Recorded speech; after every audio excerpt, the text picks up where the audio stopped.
everyone, and welcome to story time. We're up to chapter 7 now. Grandma Gets the Medicine. Grandma sat hunched in her chair by the window. The wicked little eyes followed George closely as he crossed the room towards her.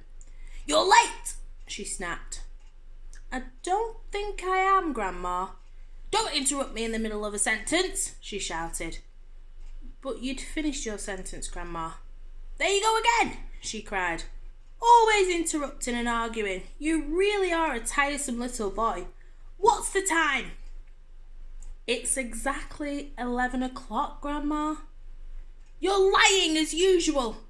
Stop talking so much and give me my medicine. Shake the bottle first, then pour it into a spoon, then make sure it's a whole spoonful." "Are you going to gulp it all down in one go?" George asked her. "Or will you sip it?" "What I do is none of your business," the old woman said. "Fill the spoon." As George removed the cork and began very slowly to pour the thick brown stuff into the spoon, he couldn't help thinking back upon all the mad and marvellous things that had gone into the making of this crazy stuff. The shaving soap, the hair remover, the dandruff cure, the automatic washing machine powder, the flea powder for the dogs, the shoe polish, the black pepper, the horseradish sauce, and all the rest of them, not to mention the powerful animal pills and powders and liquids and the brown paint. "Open your mouth wide, Grandma," he said, "and I'll pop it in." The old hag opened her small wrinkled mouth, showing disgusting pale brown teeth. "Here we go," George cried out. "Swallow it down." He pushed the spoon well into her mouth and tipped the mixture down her throat. Then he stepped back to watch the result. It was worth watching. Grandma yelled, "Owie!" and her whole body shot up whoosh in the air. It was exactly as he thought. Someone had pushed an electric wire through the underneath of her chair and switched on the current. Up she went like a jack-in-the-box, and she didn't come down. She stayed there, suspended in mid-air, about 2 feet up, still in a sitting position, but rigid now. Frozen, quivering, eyes bulging, the hair standing straight up on end. "Is something wrong, Grandma?" George asked her politely. "Are you all right?" Suspended up there in space, the old girl was beyond speaking. The shock that George's marvellous mixture had given her must have been tremendous. You'd have thought she'd swallowed a red-hot poker the way she took off from that chair.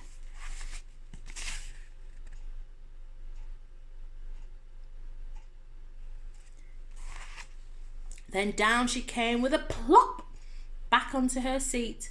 "Call the fire brigade!" she shouted suddenly. "My stomach is on fire!"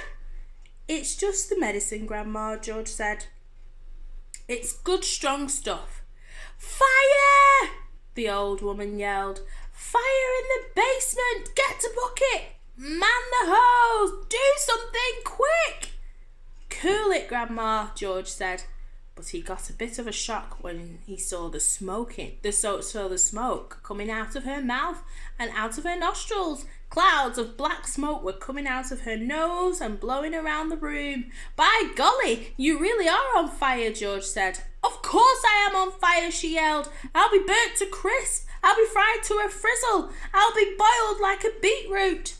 George ran into the kitchen and came back with a jug of water. "Open your mouth, Grandma," he cried. He could hardly see her for the smoke, but he managed to pour half a jugful down her throat. A sizzling sound, the kind that you get if you hold up a frying pan under a cold tap, came up from the deep down of Grandma's stomach. The old hag bucked and shied and snorted. She gasped and gurgled. Spouts of water came shooting out of her, and the smoke cleared away. "The fire's out," George announced proudly. "You'll be all right now, Grandma. all right?" she yelled. "Who's all right? There's Jackie jumpers in my tummy. There's squigglers in my belly. There's bangers in my bottom." She began bouncing up and down in her chair. Quite obviously, she was not very comfortable. "You'll find it's not doing you a lot of good, that medicine, Grandma," George said. "Good?" she screamed. "Doing me good? It's killing me!" Then she began to bulge. She was swelling. She was puffing up all over the place. Someone was pumping her up. That's how it looked. She was going to explode. Her face was turning from purple to green. But wait, she had to have a puncture somewhere. George could hear the hiss of the air escaping. She stopped swelling. She was going down.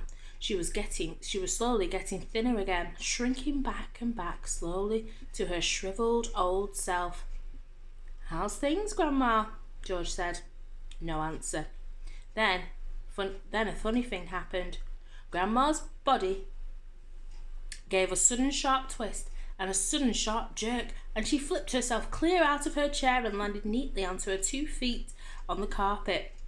"That's terrific, Grandma!" George cried. "You haven't stood up like that for years. Look at you.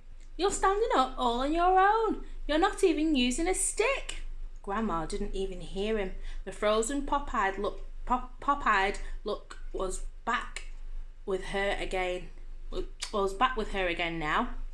She was miles away in another world. Marvellous medicine, George told himself.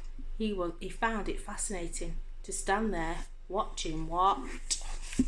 There's Grandma swelling up. George stood watching what it was doing to the old hag. What next, he wondered. He soon found out. Suddenly she began to grow. It was quite slow at first, just a very gradual inching upwards, up, inch by inch, getting taller and taller, about an inch every few seconds. And in the beginning, George didn't notice it. But when she had passed the 5'6" mark, and was going up towards being 6 feet tall, George gave a jump and shouted, "Hey, Grandma! You're growing! You're growing up! Hang on, Grandma! You better stop now or you'll be hitting the ceiling." But Grandma didn't stop. It was a truly fantastic sight. An ancient, scrawny old woman getting taller and taller, longer and longer, thinner and thinner, as though she were a piece of an elastic being pulled upwards by invisible hands.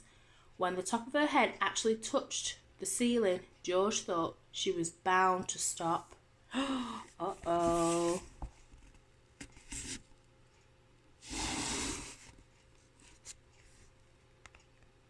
Look how tall she is. Do you think she's going to go through the ceiling? But she didn't. There was a sort of scrunching noise, and bits of plaster and cement came raining down. "Hadn't you better stop now, Grandma?" George said. "Daddy's just had a whole room repainted." But there was no stopping her now. Soon her head and shoulders had completely disappeared through the ceiling, and she was still going. George dashed upstairs to his own bedroom, and there she was, coming through the floor like a mushroom. "Whoopee!" she shouted, finding her voice at last. "Hallelujah! Here I come!"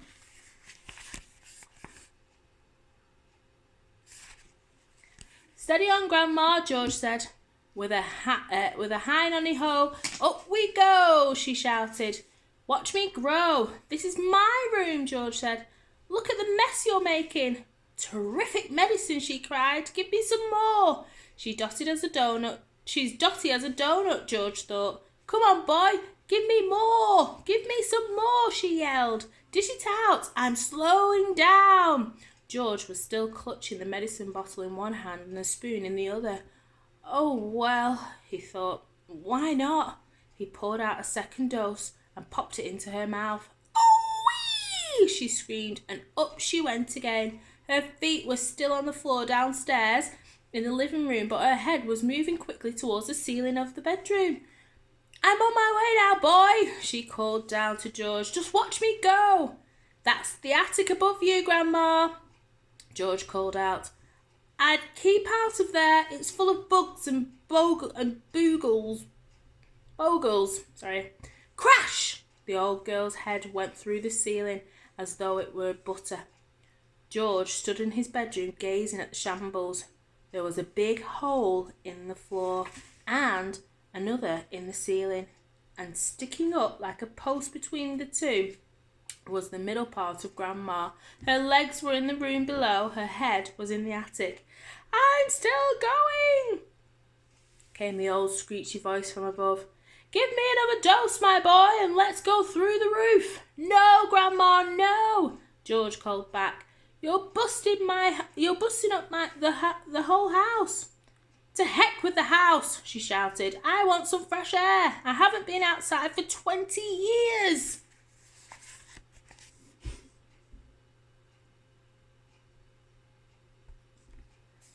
By golly, she is going through the roof, George told himself.